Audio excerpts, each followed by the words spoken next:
Joint movement তো না ভুল বলছি? জয়েন্ট মুভমেন্ট আর ব্যালেন্স এক্সারসাইজ। অর্পিতা তারপরে পরে ঠিক আছে, যদি সিঁড়ি না থাকে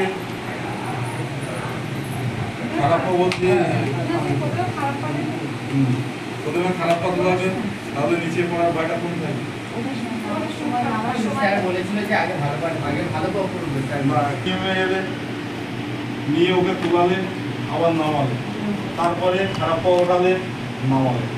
এইবার এই পজিশনে যখন সেট হয়ে যাবে তুমি সিঁড়িতে নিয়ে গিয়ে তোমার মুখ তুলতে পারো। তবে প্রথম স্টেপে আমার মনে হয় এইভাবে তোমরা বেড়ে আসছে, তাহলে পড়ার ভয় থাকবে না। তুমি সিঁড়িতে পড়লে তোমরা কেউ পেশেন্ট ধরে রাখতে পারবে।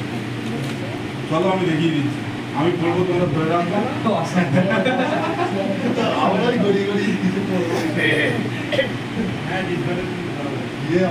সিঁড়িতে নিয়ে যাচ্ছ তোমার দায়িত্বে, পেশেন্ট বাড়ি থেকে বলে না যে তুমি সিঁড়িতে নিয়ে যাও, সিঁড়িতে নিয়ে যাচ্ছ তোমার দায়িত্ব। কিন্তু সিঁড়িতে চড়ানোর দরকার আছে, ওর উপকার হবে, ওর অনেকটা মুভমেন্ট আসবে বা অনেক উপকার আছে, কিন্তু রিপ্লেসমেন্ট তো লাগবে, এরকম একটা ব্যাপার। কিন্তু সেই সাহসটা তোমার যদি না হচ্ছে তুমি নিজে করো,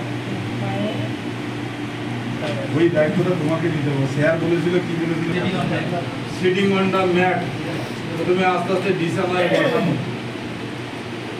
কিভাবে বলবে মাটিতে, কিভাবে বলবে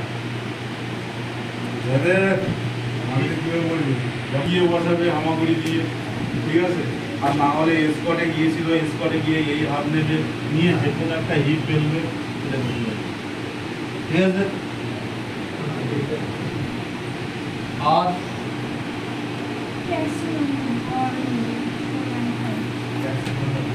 বল তুলতে হবে ফ্লোর থেকে, মেঝে থেকে বল তুলতে দেবে। বলটা আছে